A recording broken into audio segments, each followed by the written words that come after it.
The stakes are high, Matt Williams, to say the least. Let's remind people of the team Andy Farrell has picked and what this tells us about what Andy Farrell is hoping to do tomorrow. Forwards first. Quality pack. Healy, Herring, Porter. It's a good front row. Byrne forcing his way in there, which is really playing with another back rower. The interesting one is Josh Van der Fleer there. Obviously, Stander and Omani playing very, very well at the moment. Good ball carriers.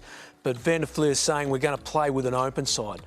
And they've also got Will Connors on the bench, which is going to be trying to foil the Welsh back row, especially Tuperic and Lydiard, two very good players on the ball, and they've got a very strong back row. They'll put out old heads around the trap with Folau there as well. So that's a very interesting pack, but a good pack. And I think especially in the front row, we might have it over the Welsh in that front row if you can dominate that set piece. But a good pack, I think. Yeah, no, absolutely. There's a good mixture of power, and I think. But just going onto the backs, I think interesting to see Keenan at full back.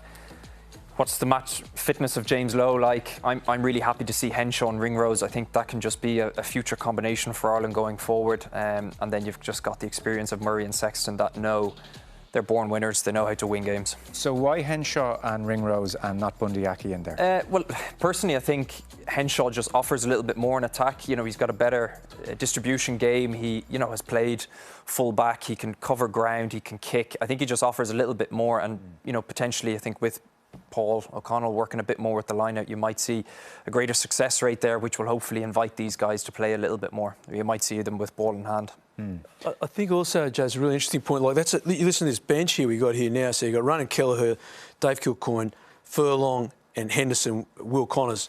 That's a really powerful group of forwards on the bench. That's the strongest forward bench I've seen for Ireland in a number of years.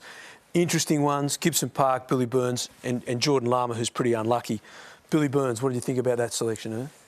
Yeah, I think he definitely is someone who maybe plays a little bit flatter than Ross Byrne. I think the question is, if Johnny does go down after 10 minutes, can Billy pull an Irish team through? I mean, he's a very talented player. You saw the little chip he did a few games ago. Like he definitely plays what's in front of him. But big question mark: can he step up at an international level in a Six Nations game and bring Ireland through? So is what you're saying there? He has flair and he has a box of tricks, but it's the game management at tough test rugby level that you're questioning. Yeah, I think we need to swap seats, Joe. You've nailed it on the head there. Like I think he's just not tested yet at international level. Whereas Ross Byrne has had a few good games off the bench, and I think this will be his opportunity to nail down that spot and look to potentially, whenever the time does come for Johnny, I'm not saying it's going to be soon, for him to take that Irish number 10 jersey going forward. OK. One thing I know, we don't need to swap seats. Right, OK. He exposed in 2 seconds flat.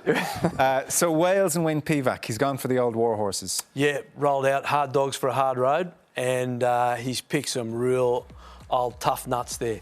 I drew Alan Wynne-Jones, just a legend of the game, great player. Kenny Owens at hooker, just totally dependable.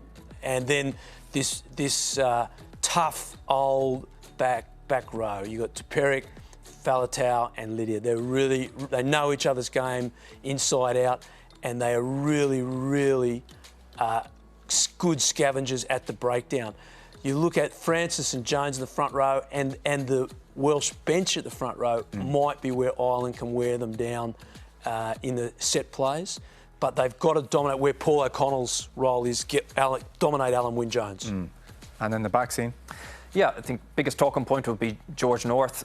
Unbelievably talented player. Is 13 going to be his position? But, Bigger, Williams, Halfpenny, these are quality players.